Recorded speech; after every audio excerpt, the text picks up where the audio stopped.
So who's going? Cynthia. Let's start with Cynthia, then Messi you go after. Cynthia, please go ahead.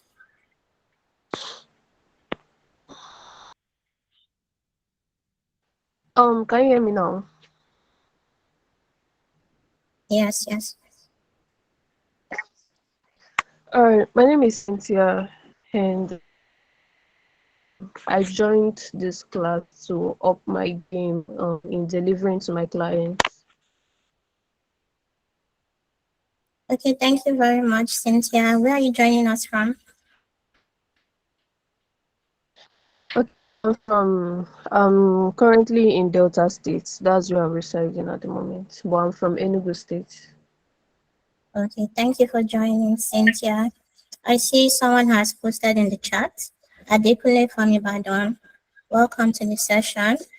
And please, everyone, just drop your name, your business, your location in the chat.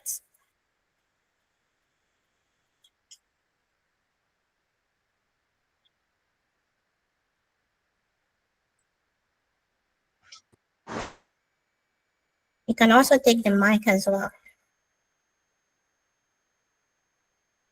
Lawal Abdulrazak, joining from Lagos. You're still a student of computer science. Okay, welcome to the session. Thank you for joining. Okay, go, Soj Salon. Go ahead.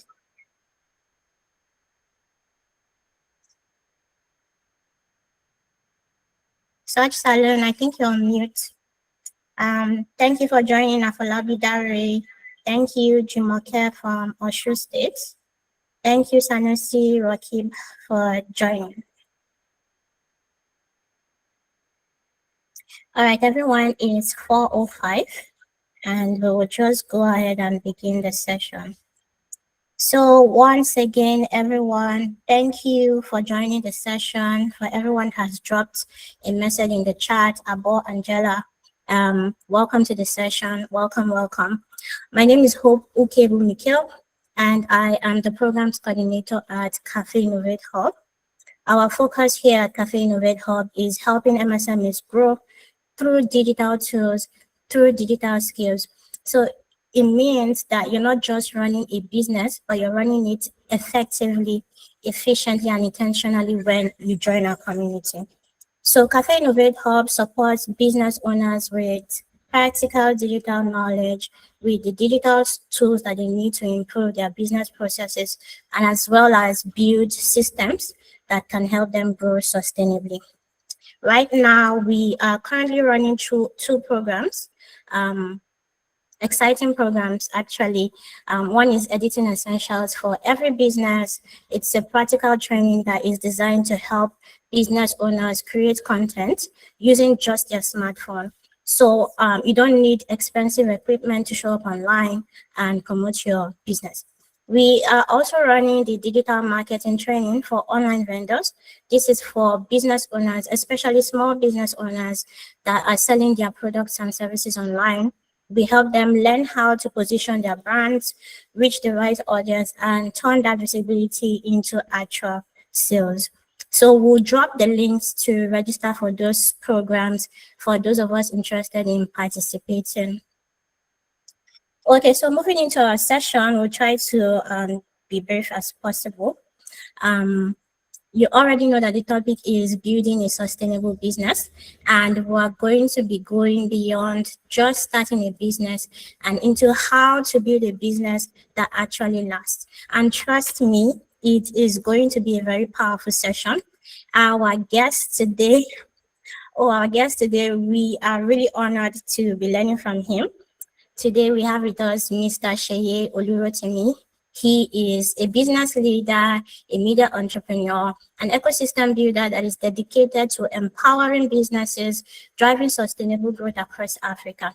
He is the driving force behind MSME Africa, where he works at the intersection of enterprise support, policy advocacy, community building, equipping entrepreneurs with the tools, with the insight, and the networks needed to thrive in today's evolving economy. Please drop the accolades with your emojis for him, because I don't know about you, but I'm very, very excited to learn from his insights, from his experience, and I hope you are too. So at this point, I would like to invite Mr. Seye Olurotimi to take the mic and guide us to today's session. Hello, All sir. right. Thank you, Hope, and good afternoon, everyone. So, good afternoon if you're in Nigeria. I guess some people are in different time zones, but so I'll probably just say good day. How are we doing today? And I hope that we're fine and we're looking forward to learning. I am also looking forward to learning because I will try to make this interactive. I will also ask us questions that are particular to the businesses that we run or we work in. So we're looking at building a sustainable business. So I don't believe there is anybody that starts a business and say, I want this business to die by next week or next year or in the next 5 years. Everybody wants their business to actually be sustainable. But one thing I've found out over time is that wishes are not always everything. If wishes were horses, beggars will ride. So it's not about wishing for your business to be sustainable and to last. It's about putting structure, putting systems, and cultivating some practices that can help the business to last. So it's not something you wish for, really. It's something that you will have to be very, very intentional about. I'm trying to share my screen now. Please confirm you can see my screen. Can we see my screen? I need that confirmation. Yeah, so I think it's still loading. Network Yes, issues, I guess. We can see it now, sir. So it's not showing yet? Okay, you can see it now. So I'm scrolling to the next screen. Can you see the next page?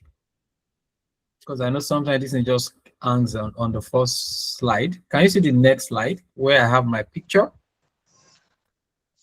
Yes, Not I yet. can see it, sir.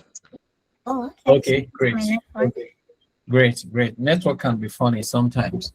So, but since somebody can say it, I guess we're good now.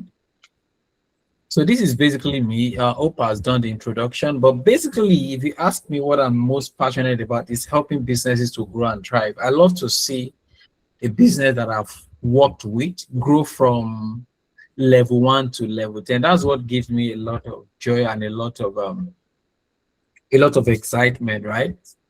So I work with businesses from time to time, and through those businesses, I've actually learned a lot of things. So I'm a coach, I'm a trainer, I'm a mentor.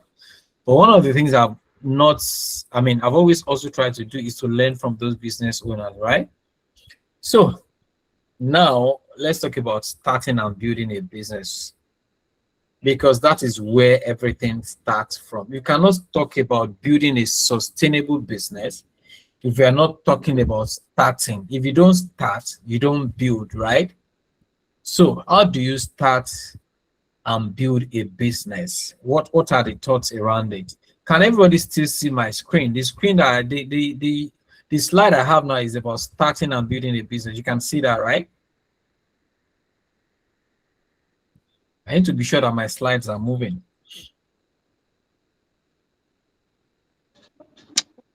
Yes, we What can see slide that, can sir. you see? Okay, great. Thank you for confirming. So I will start by saying that starting a company is more or less like a roller coaster of emotions. Some days you are high and some days you are low. I remember the first time I started the business was in 2011. I lost my job then, and then I was caught between picking up another job, and then at some point, I don't know what whispered to me, a guy, go and start your own business. So I registered my business in 2011. That's some 15 years ago, right?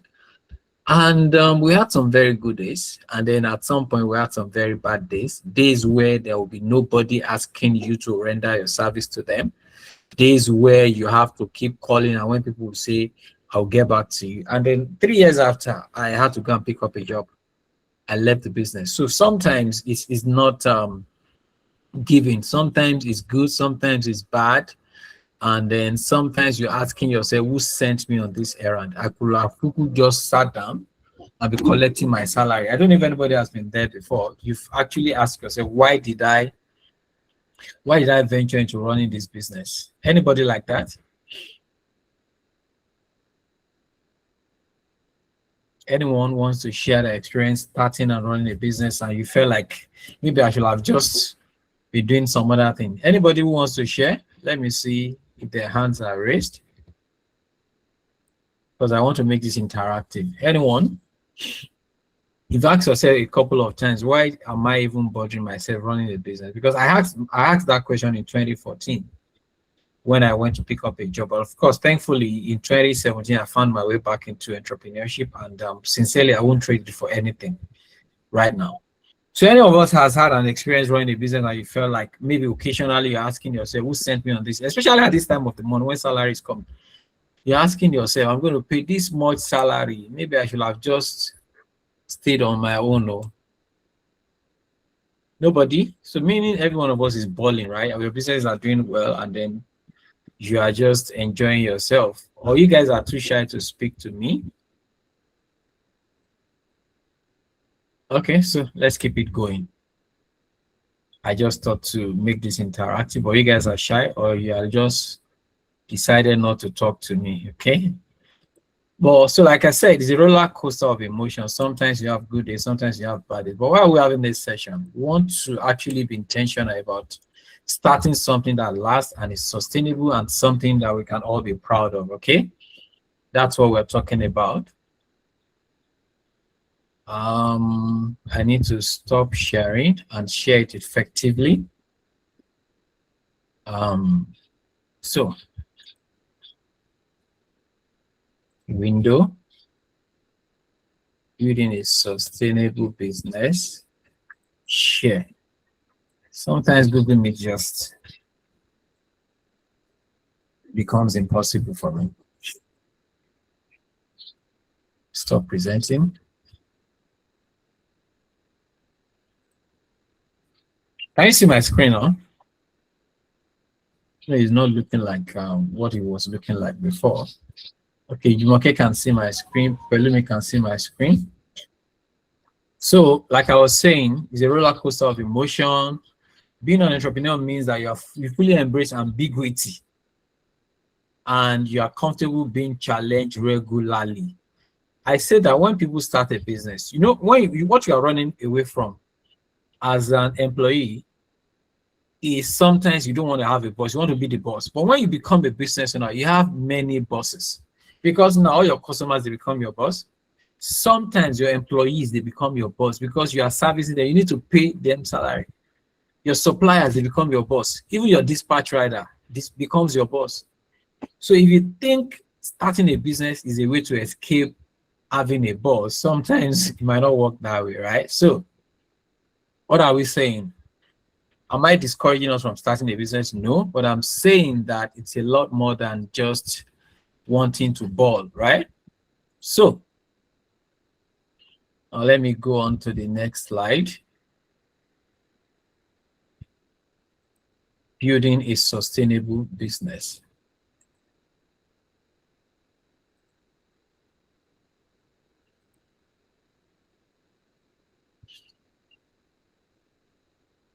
This is taking like forever.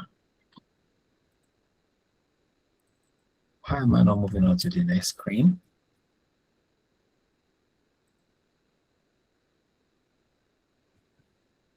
Okay, so I'm trying to walk around this and it seems not to want to cooperate, but don't worry, the devil is a liar, we'll crack it. So okay. Just a second and I'll sort this out.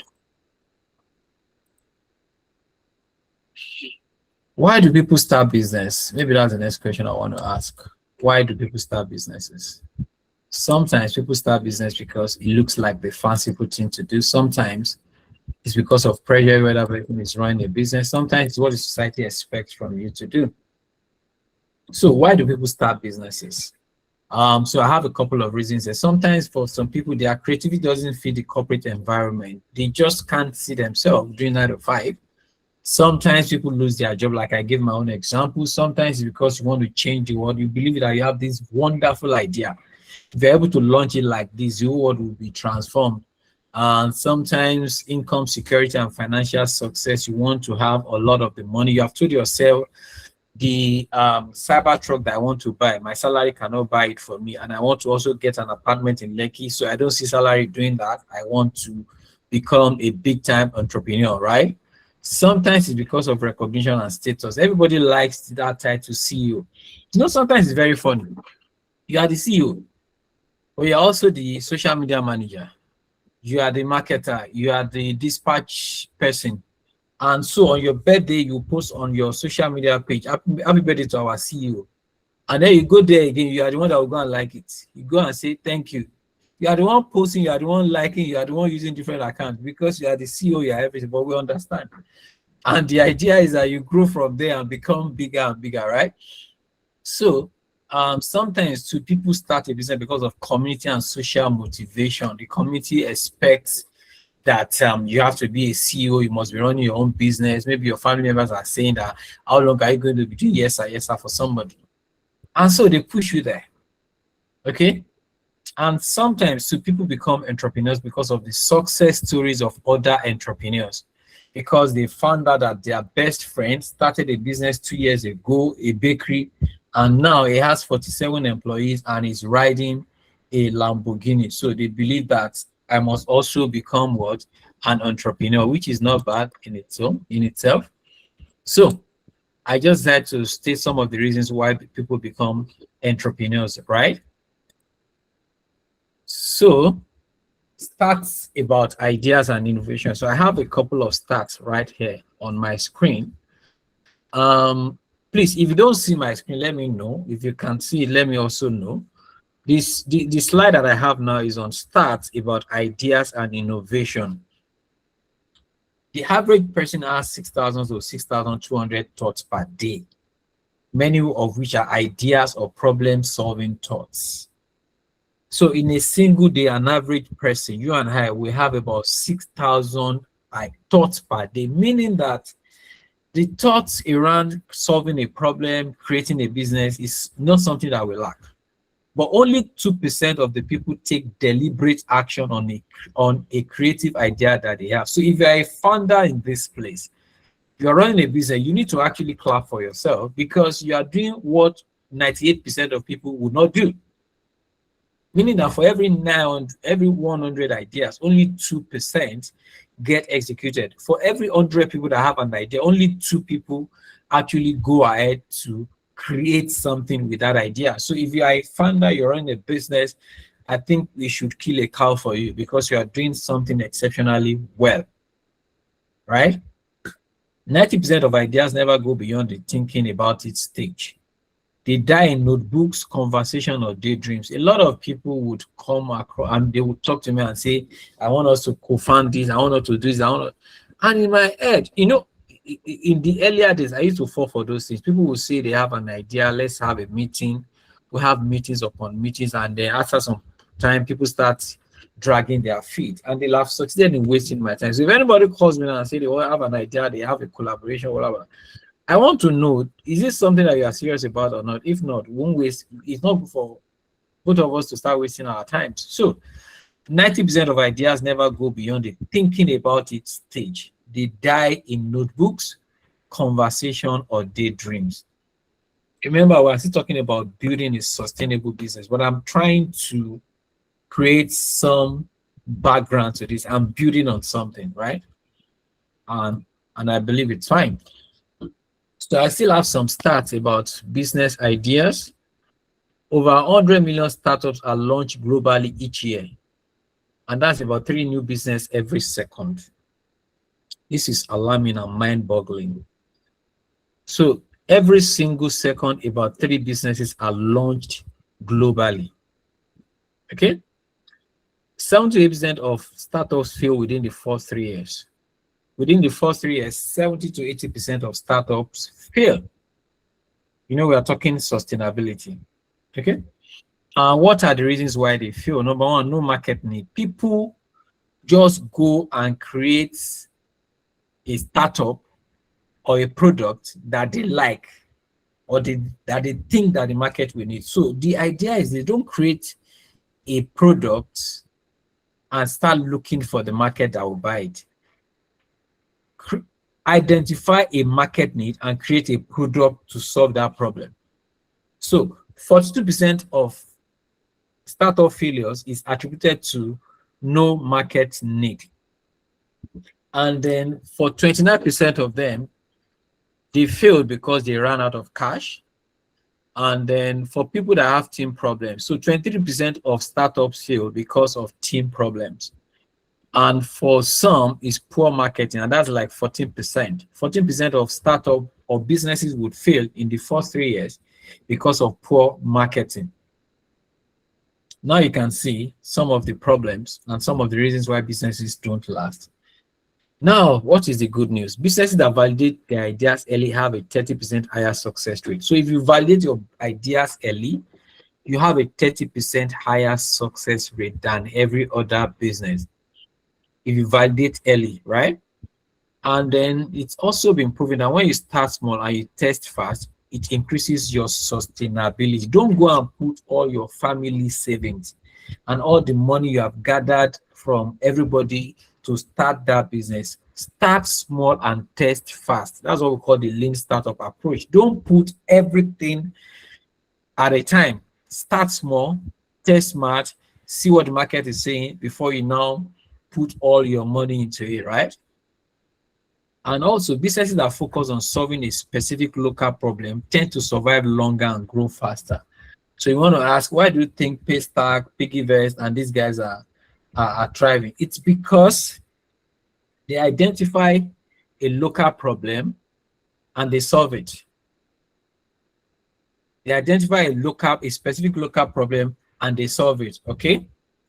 They identify a specific local problem and they solve it, and that makes them to survive longer and grow faster. And that's how it should be. Okay? If anybody has a question at this point, you can always type in the chat box. Okay? So now we can see the start.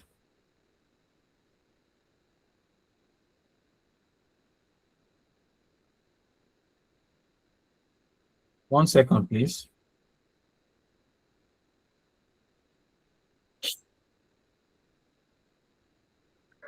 So I think I've mentioned this. Owning a business is not a get-rich-quick avenue. Sometimes you might actually become poorer at the initial stage when you start a business. And then you might have so many bosses. You don't have absolute control over your time. And then you might not be able to escape long hours of work. Sometimes you work Monday to Sunday, no time to sleep, no time to do some things because you're running a business. So it's a lot of work. Now, what are the major ingredients of entrepreneurship before I now go into the specific strategies for running a sustainable business? There are 4 things that must be present in a business venture. If they are not there, the business might have issues. Number 1 is risk. For every business that you want to venture into, there is a risk factor. The problem most of the time is that we are so blinded by the profit that we're not looking at the risk effectively. If you start, let's say for instance, you want to run a poultry business, there are a lot of risks attached to poultry. Risk of pests, risk of the chicken dying, risk of maybe snake coming to whatever, risk of different kind of diseases. If you run a fish farm, if you have a fish pond, for instance, also, there are a lot of risks attached to it. There might be a flood and everything that you have built would just disappear. If you run a manufacturing business, power could be a problem. You run a retail business, your employee can steal your product, government can come and close your shop and say you're owing tax. So there are a lot of risks attached to every business venture. But the problem is not the risk. The problem is how you are managing or mitigating the risk. So for anybody that wants to run a sustainable business, you must ask yourself, what are the risks associated with this business that I'm running? I remember some years ago, These guys, what do you call them now? The ride hailing guys. Oh, ride. Was it all right or OP or whatever? And then what's the name of these other guys? They were into ride hailing business, right? They went to go and meet the governor in Lagos State, and I think they endorsed them, they clapped for them, and they say you guys are doing well for the economy. And then some months down the line, they banned bikes as means of transportation in Lagos. That is a risk, right? You might be having it good today, but tomorrow something can happen. And that's why you need to put up structure to handle risk. You may have to do insurance. You might have to look at how do I mitigate against it? How do I prevent the effect of the risk from being very devastating? So you must identify what is the risk for this business that I'm running. If you run a startup, what are the risks? Is it regulatory? Is it a risk of not having customers on time? You must be able to identify the risk attached to your own kind of business. If you're not able to identify it, you might just be taken unawares when the risk actually becomes a big problem, okay? Then after the risk, you must ask yourself, what value am I putting on the table? If your business must be sustainable, it must be value-driven. What value am I creating? Because people don't pay you because you have a business, you have a shop. They pay you because there is value, and it is that value that you are putting on the table that people are willing to exchange their money for. So business is basically somebody creates value, people see the value, and they are willing to part with their money to get the value. It's as simple as that. Whether it's product or service, they must see value in it and they are willing to pay for it. And of course, the other ingredient of entrepreneurship is venture. Venture is what you create when you have identified your risk and you have created the value. That's like the business that embodies everything. And of course, at the latter end of it is the profit. The problem sometimes is that people are so carried away by the profit aspect of this thing that they are not paying attention to the risk, the value they are creating, and the venture that is actually housing all of these things together. So don't focus on profit until you've been able to identify the risk, the value you are creating, and the venture, the business that houses whatever you are doing. Okay? So let's keep going. Now, when it comes to running a business, there is no simple formula. Sometimes this is your plan. You can see this, my screen. Your plan is that you're just going to go on a straight path to that destination. But in reality, a lot of things are not going on well. A lot of undulation, a lot of things happen on the way. There is volatility. Sometimes it's good, sometimes it's bad. But at the end of the day, you can actually make it sustainable if you're intentional and deliberate about what you're doing. So, why is it necessary? Why should we think about sustainability? Why does it matter that we are talking about sustainability? Why is it a big deal? Because we should not just be carried away about just starting a business. We should be concerned about starting the one that lasts. And like I said earlier, 80% of small businesses fail within the first 5 years. But those that survive, they have a real value-driven purpose, a solid customer market fit, and a plan for profit, growth, and system. I will take that again. If your business must survive, if your business will be sustainable, it must have a real value-driven purpose, a solid customer market fit, and a plan for profit, for growth, and for system. So I want you to just sit back now and ask yourself, does my business have a real value-driven purpose? Whether it's still a one-man business, whether it's still self-employment, whether you are still a freelancer or whatever level you are, do you have real value that you are putting on the table? Can you articulate what the value is? Because profit follows value. People don't just drop their money because they want to drop it. And if people part with their money once because they want to just buy from you, if there is no value, they won't come back. Value is what keeps people coming back to you, right? And then there must be a customer market fit. You must be able to identify who your target market is and go after them. Sometimes we waste a lot of money on advertising, on communication, chasing the wrong audience, chasing audience that will not be able to buy your product. Sometimes I see some ads on Facebook and Instagram, and people like jack those ads and they are doing some other things. And people are saying, what kind of nonsense is this? This thing is too expensive. It already means that the people that you have targeted in your ad, they are not the people that you should be talking to. So now some people have hijacked Facebook ads, and inside your ad, they will be advertising some other product, or they will be talking about some other things. You might want to check, am I really targeting the right set of people? And that's not even only limited to Facebook. As some people, you don't have any business doing a billboard. Your customers are not billboard audience. Your customers sometimes they might not be radio audience, they might not be TV audience, they might just be social media audience. Or for some of them, you don't even need to do all of that. You need to take your product to them, right? So a solid customer market fit and a plan for profit, for growth, and for system. You must have a plan for profit, and that reflects in your pricing. You must have a plan for growth. You must have a plan for systems. Okay, so are we still following? Are we getting value? If you are following, just type a yes in the chat box. I need to be sure that I've not been talking to myself. If you're following, you're getting value, type a yes in the chat box. I need to be sure that I've not just been speaking to myself. If you think you're getting value and you're following, type a yes in the chat box, or just give me a thumbs up or something so you can encourage me, all right? Okay, so I'm getting yeses. Cool. So that means we're learning something. Awesome. Awesome, awesome, awesome. Great. So you must be intentional about your business. It doesn't happen by chance or by luck. It happens because we are serious about it. All right? It happens because we are what? We are serious about it. And that's how it should be. So let's move on to the next slide. So there are 6 building blocks for a sustainable business. And this is where I want us to pay rapt attention, right? What are the blocks, building blocks for building a sustainable business? There are 6 building blocks for it.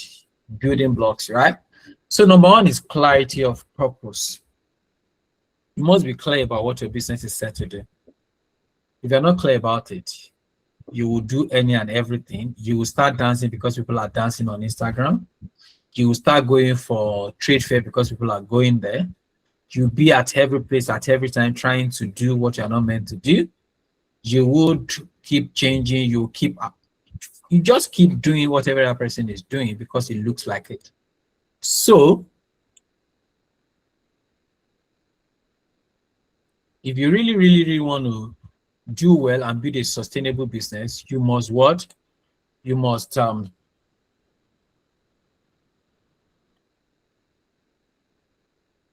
have clarity of purpose. And number 2 is customer and market fit. I've talked about it. I'm still going to dwell on it again. Number 3, value proposition and differentiation. You must have a way of differentiating your product from every other person's product. You must have business model and revenue strategy. You must already define how you are going to be making money. You cannot leave that one to vibes and inshallah. It must be clear whether you are making money by subscription, by maybe you want to do freemium model, or you want to just ensure the model for making money. You cannot shy away from it. You cannot do it on vibes or be open. No, it has to be clear as night and day. Then number 5 is structure. If there is no structure, that business will collapse. And of course, the last one is execution discipline. You must learn how to execute and execute brutally. If you're not executing, you are just wasting your time and everybody's time. Okay, you must have execution discipline. If not, you will just be shortchanging yourself, right? So it's very, very important that we pay attention to all of these things. And so I'll now break down each of these 6 blocks that I've mentioned. And number 1 is clarity of purpose. If it's not clear, then you don't have any business. It has to be clear. Why are we doing what we are doing? If you need to go back to the drawing board, please go ahead and do that. So why are we doing what we are doing?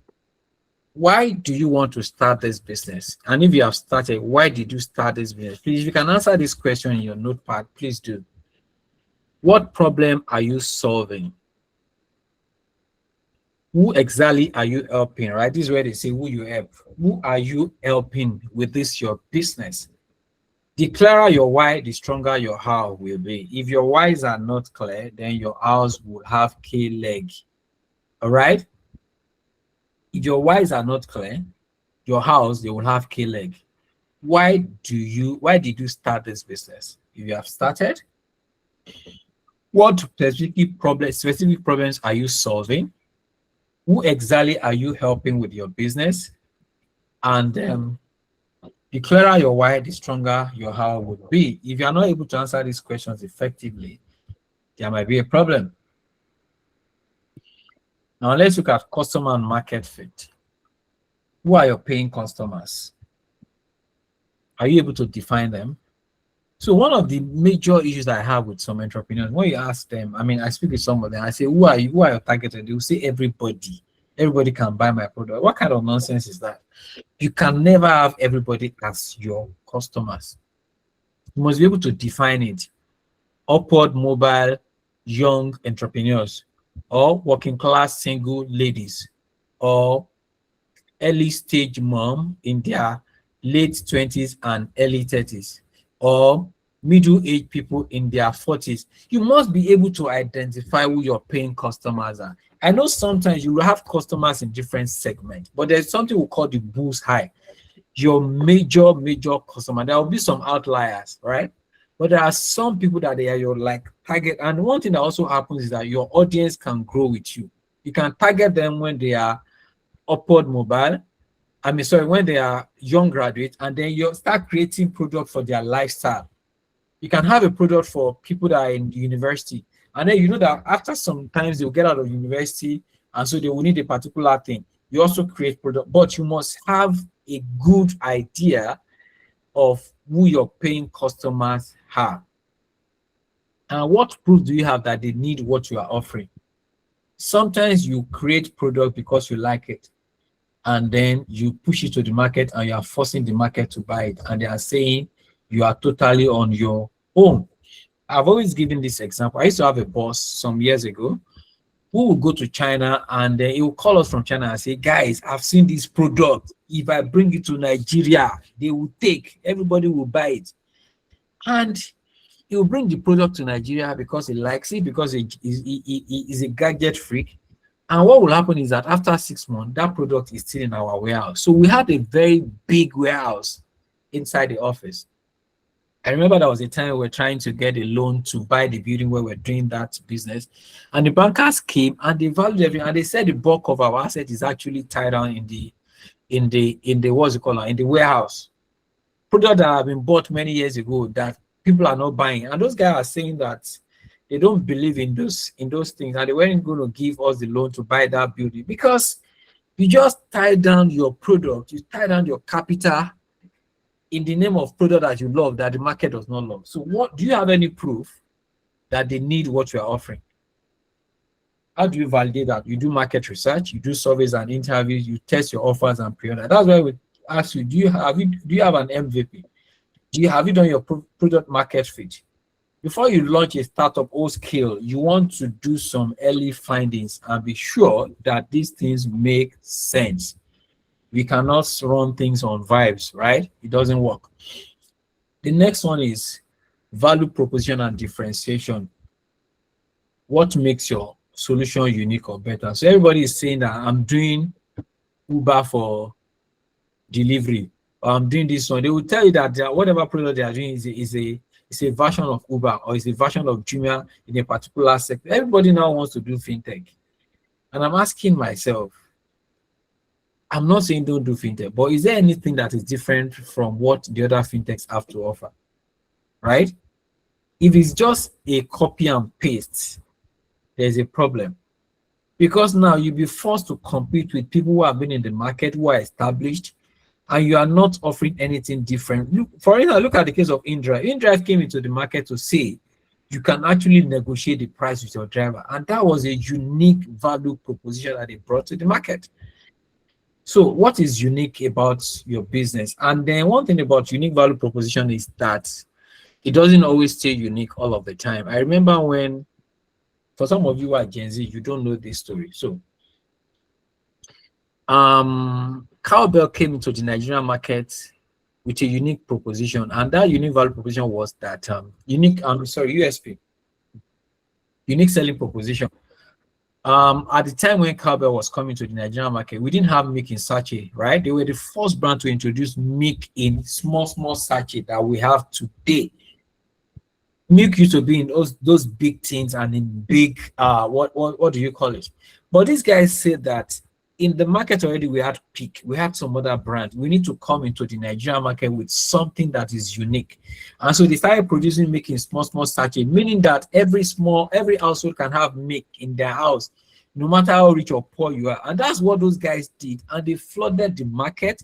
They were the ones who also start branding retail store with the Cowbell, whatever. They started that trend then in that segment. But of course, now if I ask you, is that a unique selling proposition today? It's not unique. Everybody is now doing their making sachet. What am I saying? If you have a unique proposition, don't rest, because especially in a market like ours, where people can copy anything that you are doing, they do copyright and copy wrong. So they can copy your unique idea today. So when you have a USP or a UVP or whatever, don't rest and say that I will enjoy it for a long time. Somebody somewhere is waiting to copy. So you must continually reinvent and be innovative about whatever you are doing. Okay. So why should customer choose you? That's your value proposition. Why should customer choose you? So you can say something like, we help so to solve so problem by doing so things, right? You can say we help farmers in Southwest Nigeria to solve the problem of post-harvest loss by buying up their product and processing it. That is a value proposition. And for some people who say we help retailers and traders to solve the problem of receiving payment from outside Nigeria by creating a payment gateway, blah blah. You must be able to tell us about your value proposition in a very articulate way that is easy to understand and embrace. If you're not doing that, it might be difficult for you to build a sustainable business. So what other thing do we need to pay attention to if your business must be sustainable? What is your business model and revenue strategy? Please, except you are an NGO or a non-for-profit, it must be clear how you intend to make money. Are you doing, what's your cost structure? What are your revenue stream? What is your pricing strategy? What tools do you use, right? So one of the best tools to use is what we call the business model canvas, where you can look at, I think we have about 8 parameters that help you define some of these things. So how do you make money? Do you make money by subscription or by doing? For some of the businesses that are in my community, the next thing they are waiting for is the next grant. And I'm saying grant is good. My organization has also gotten grant before, but please don't build your business on grant alone, because nobody promises you that grant is going to come. You must tell yourself, this is how we intend to make money, and this is how we intend to make profit. Because sometimes you're making money, but it's not profitable.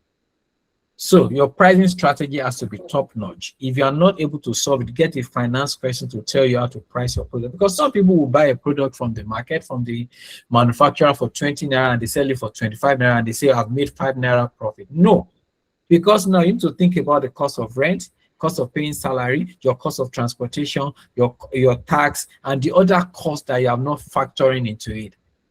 And so if you think you have made 5 naira on paper, at the end of the day, by the time you look at all the other costs that you're not taking care of, you find out that you have only made maybe 20 kobo profit, or you are making a loss. But yet you keep showing up in the office every day. So your pricing strategy must be well thought out, and it must be something that gives you some good margin. Okay. The next thing in building a sustainable business is structure. If you don't have a structure, it means anything goes.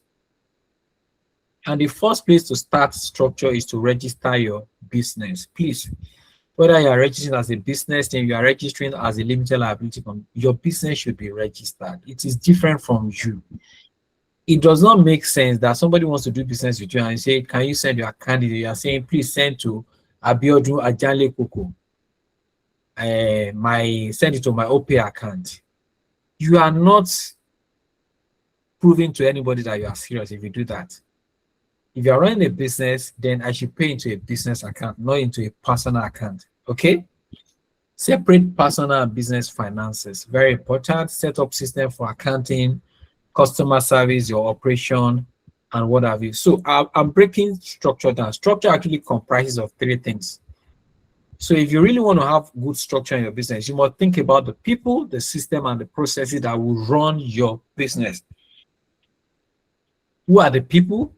What system do we have in place, and what processes are we working with? So let me break it down. The people, there is no structure without people, because whatever system or process you have in place is these people that would actually drive it. Okay, so you must hire the right people at the right time and for the right post. Don't hire because this person is your cousin. Don't hire because this person is your girlfriend or is your boyfriend, or you want to appear good to some people. Don't do it. Hire them because they are fit and they are good. And my strategy is this: don't hire somebody that you cannot fire. Anybody that will be too emotional to fire, please don't hire them. Right?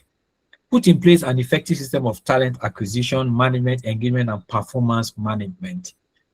Don't hire out of pity or sentiment. Determine who that your co-founder would be. Who is your CFO? Who is your COO? Who is your CTO? Don't just go and get people because they have the skill alone. I have a guy who still doing some things with me, and he told me that he's CTO for 4 startups. And I'm saying, guy, CTO for 4 startups, you are not going to give any one of them your best. You are never going to do that. So your CTO, do you know what they are up to? The person who is your main employee, do you know? Don't just hire them because they are available. Hire them because they are also dedicated and they have the right attitude. Please, it's very important, because employee problem, people problem accounts for about 29% of the reason why businesses die within the first 3 years. You saw it the other time. So please, hire right. Get the right set of people on your team. Then systems. Systems are more or less the pillar on which organization stands. So if you don't have well-defined system, it means that everybody can come to the office and do anything the way they like and get out. So your system could be your management system, your marketing system, operation system, but you must have systems that are well-defined, that can run on their own. And when you are not even there, the system can still run. If every time you go on vacation, they have to keep calling you, and you have to always take a break from your vacation to tell them what to do, it might be a problem. But of course, I understand at the early stage, you might have to do a lot of things. But as the business grows, there must be systems that can run even in your absence. And of course, processes. They are the day-to-day activity that take place within the business. You must be able to have what we call the SOPs, standard operating procedure, that defines what happens. You must have particular document that says this is our customer journey. From the first time a customer contacts us, these are the processes that leads to the final closing of that deal. You must define it. Sometimes it's not written down based on the level of your business, but do you have a process that is well defined that you can hand over to the next person? They already know this is how we do business here. When we want to get people interested in our business, we ask to show them a demo. Maybe that's how you operate. You show them a demo, they simplify interest. After the demo, you do this, you do that, you ask them to test it out, and then after then they start. Just have a system that is well defined. Don't do anything anyhow. Processes will save you a lot of headaches, right? Okay, so the last thing I want to talk about is execution discipline. If your business must be sustainable, you must learn to execute and execute brutally. A lot of times, the problem is that we have ideas, we have things that we have promised ourselves to do, but we don't execute. They just stay in our notepad, they stay on our tabs. And so we keep having meetings upon meetings upon meetings, but we never execute those things that we discuss at those meetings. and those things will always drag back whatever progress that we think we are making. So break your goals into different chunks, track your key actions weekly, have accountability, right? Have accountability is very, very important. So this is what I'm going to leave us with before we open up the floor for question and answer for some minutes. So I want you to write down this thing in your notepad. My business purpose. What's the purpose of your business? If you're not able to articulate it, then it means that you still have some work to do. Then who is your ideal customer? As of today, who is my ideal customer? Then number 3, one way to generate revenue. Just one. I'm not giving you too much.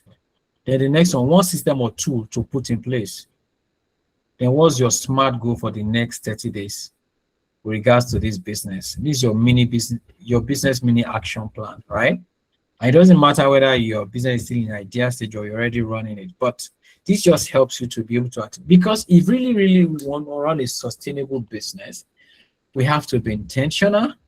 We have to be deliberate. We cannot just leave things to chances. Some of us started business because people were starting it and we just started it. But it's never too late for us to correct some of the anomalies in our businesses, right? Some business started without any plan, no pitch deck, nothing. You just saw what somebody is doing and you started doing it, which is not fine. Nobody's going to kill you. But it becomes a crime for you to continue running that business like that. If it has to be sustainable, then you must put proper structure in place, right? So this is where I'm going to stop, and I'll be willing to attend to some questions. Right? I hope this has been useful to you in some way. Thank you.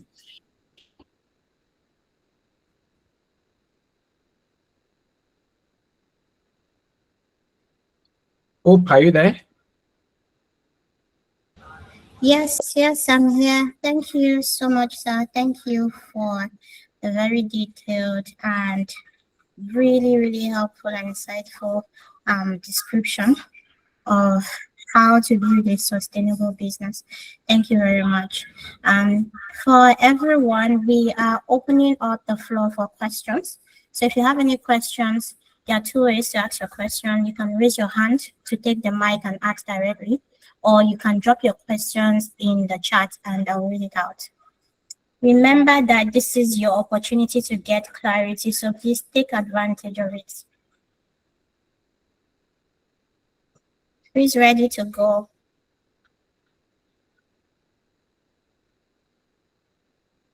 Who's ready to go? You can take the mic or you can ask your question in the chat.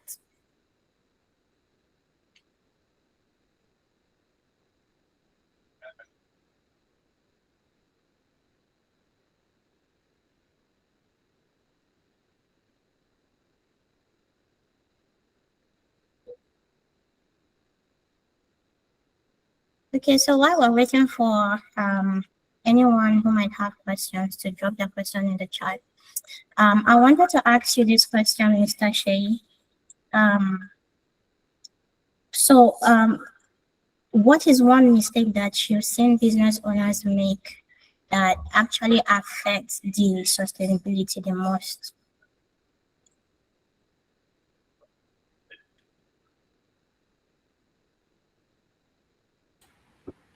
So maybe one common problem I've seen business owners make is thinking that every money that comes into that business is something they can't make use of. So, and this is where the aspect of delayed gratification comes.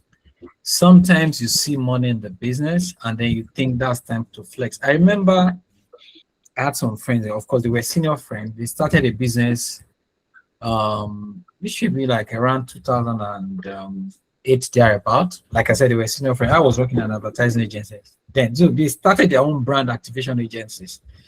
And these guys were doing extremely well. They were doing business for big brands like Guinness and whatever.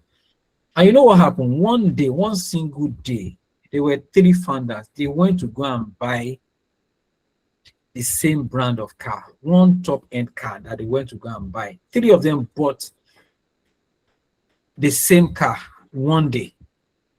Very expensive car. And of course, there is a place of this, we work for it, we have toiled, we have big clients and what have you. And then they were going on vacation and what have you. I'm not happy about it, but within 5 years, that business folded up. So one mistake that business owners make is seeing the money in their business and thinking it's something that they can go and just make use of without plowing it back into. That's why we keep saying that separate your company's money from your personal money. Don't see the money as something that you need to go and blow. See it as an opportunity to invest into that business, right? Don't live below your means. That's what I always say. Place yourself on a salary. I place myself on a salary as a business owner. And I tell people one of the best ways to do it when you're starting off, it might not be easy at the early stage because you are looking at the business, you are saying, how much salary can I pay myself? But at some point, determine this is how much I want to pay myself. It will be tough. When I started paying myself a salary, something that happened was that I can pay myself a salary today, and the next day, my business needs that money back. So I would pay it back into the business and I would pay it, I would title it loan. So the business are taking a loan from me. When the business makes money back, I get my money back. And then sometimes too, even after collecting my salary from the business, I also still need money. Maybe I need to quickly pay school fees and whatever. I take that money from the business and it's titled loan to Seye Olurotimi. The next salary is either I'm not collecting the next salary or I'm netting or what I've borrowed from the business. So there is a system of accountability. Even when things were not so rosy, I know that this is the salary that I'm paying myself, and when it's time to borrow from the business, I borrow, but with the mind that I will pay it back, and the business can also borrow money from me and will pay it back. And after some time, you find out that it can stabilize, and those borrowing from each other might not happen again because the business now is making enough money. Okay, yeah. Hope that answers the question. Yes, thank you very much, sir. Nkosi, you can go ahead and take the mic and ask your question. Okay, good evening, sir. Thank you so much for giving us a very comprehensive breakdown on building a sustainable business. I want to know what strategies can one adopt when trying to penetrate a saturated market? So when you're trying to penetrate a saturated market, it's a tough one. So you want to ask yourself, what are the things that every other person is doing in that saturated market that I'm not doing yet? And then you want to really happen on that, right? So sometimes too, there are different strategies. There's what we call the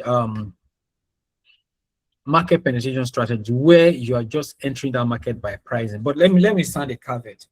Pricing can never be the only way can never be a sustainable way to penetrate a saturated market. Let me give an example.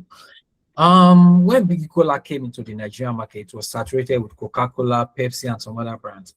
Big Cola penetrated the Nigerian carbonated soft drink market with pricing. They created a 65 cl bottle, and they were selling at a price lower than Coca-Cola and Pepsi.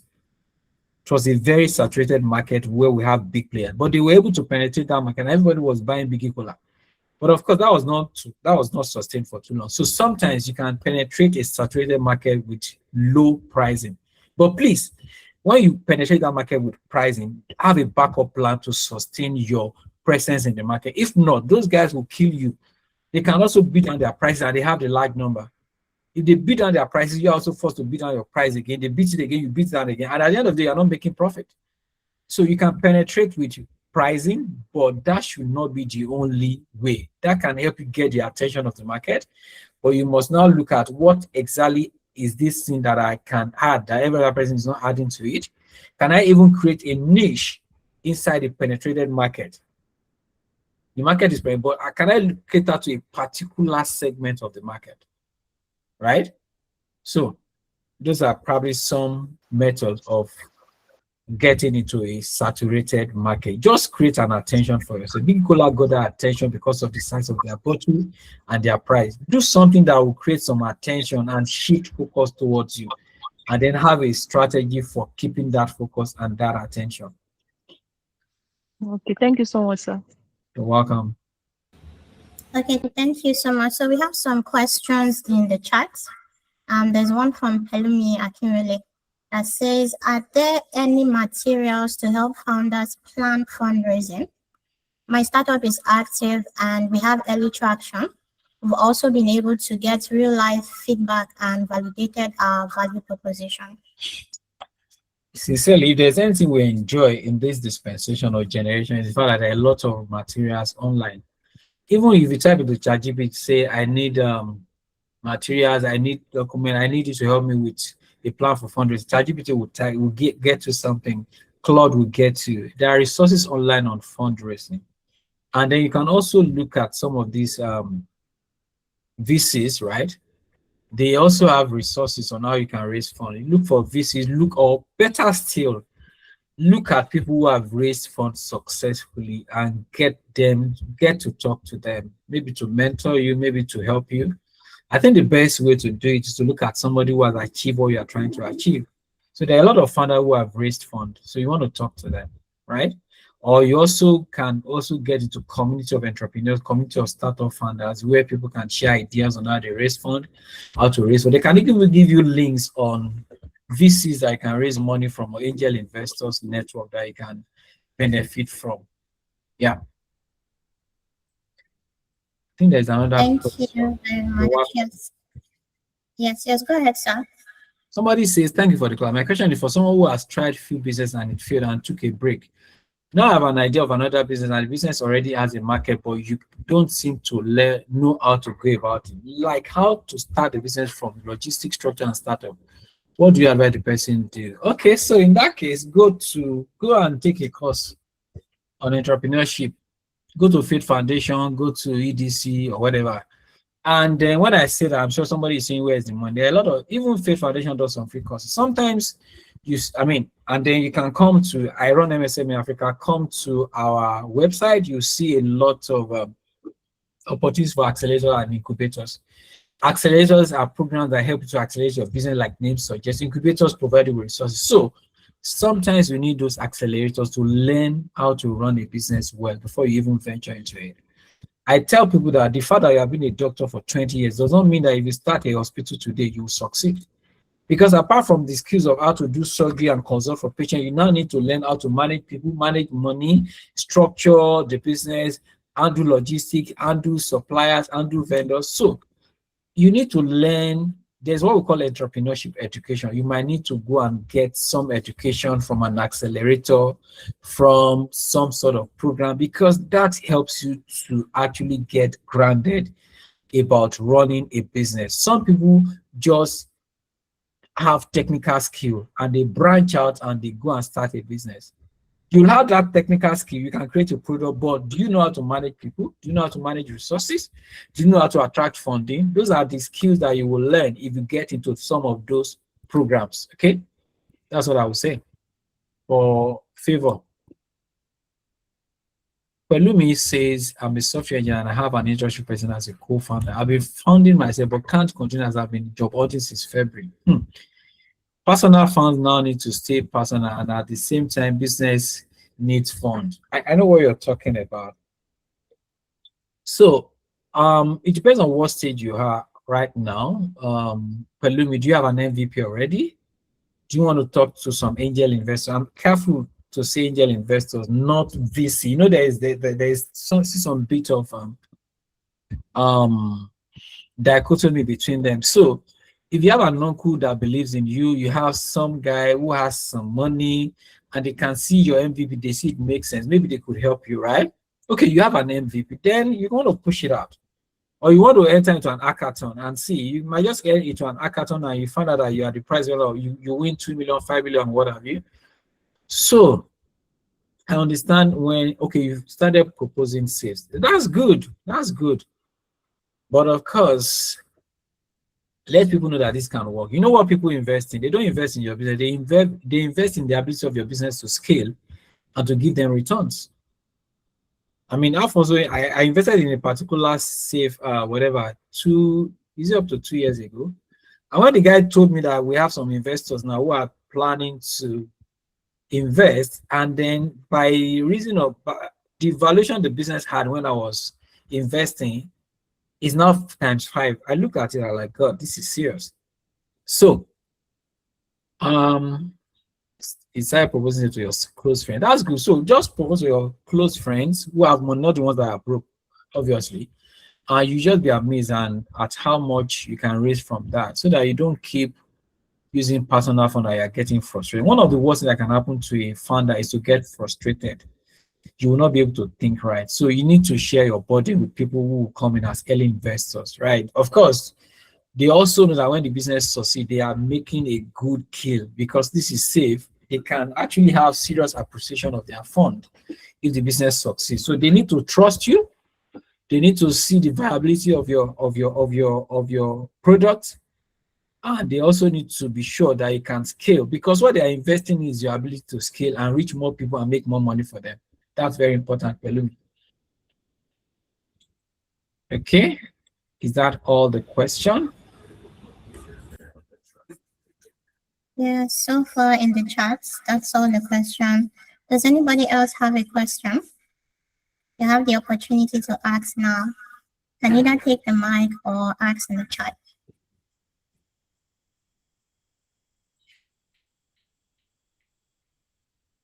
Anybody? Okay, I think that's it. That's the question. That's all the questions we have for now. But me, I have a final question, sir. Okay. Talking about systems. Earlier on, you mentioned how important systems are. You mentioned the management, the marketing, the operations. But if I were to ask, which of them that businesses need to focus on very early at the growth stage, where they're just one person, because it can be a little bit worrying. People asking questions, if I'm just one person on the team, I'm just starting out, how important is SOP at that point? Yeah. How important is setting up structures at that point? Yeah. So I think for everybody, if you're starting a business, one thing that is non-negotiable is how you make money. So you must have a system for your sales and marketing, how you reach out to people, and how you make money. So a sales and marketing system is very, very important. If there is no sale, there is no revenue. If there is no revenue, there is frustration. If there is frustration, if there is no revenue, that's takpa. You will just so you must have a system that captures how you make money, how you reach out to people to advertise or to push your product to them, and then you can now close the sale. So your sales and marketing system is very, very paramount. Before we start talking about SOP and the other things, how do I get people to buy what I'm selling? Very, very important. They must not be chasing you. They are sending you a message that we are interested, and you are still like, we'll get back to you, and you are delaying for the next 48 hours, and you are broke. No, you don't do that here, right? So your system for making money, for selling, must be very, very intact at the very early stage. The other ones can come in later. Okay, thank you very much, sir. So there's another question in the chat. Good evening, sir. This is from Adejare Isaac. How can I scrutinize my business idea to know if it can scale? And yes, there are lots of persons on the market. Yeah, all those things I will talk about, total addressable market, so that is total DAS. Sometimes when you get into the field, that those things, they are just things that we use for our pitch deck, and the judges applaud it and they clap for you. But in the real sense of it, find out that you have a total addressable market of maybe 48.9 trillion naira, and you are struggling to sell. So what am I saying in essence? If you really want to validate, you can do market research, you can do surveys and interviews, you can test your offers first in the market and do pre-orders. So some people think that they will write a blockbuster. They will write a bestseller, and then they now say, okay, I have this book, this is what it's all about, I'm doing pre-order. And they find out that in the space of 1 month, they only have 4 pre-orders. That already tell you that book will not sell. So you want to, how do you scrutinize your business ideas? Do surveys, do market research. And then when you are starting out, have an MVP, your minimum viable product, and test it in the market.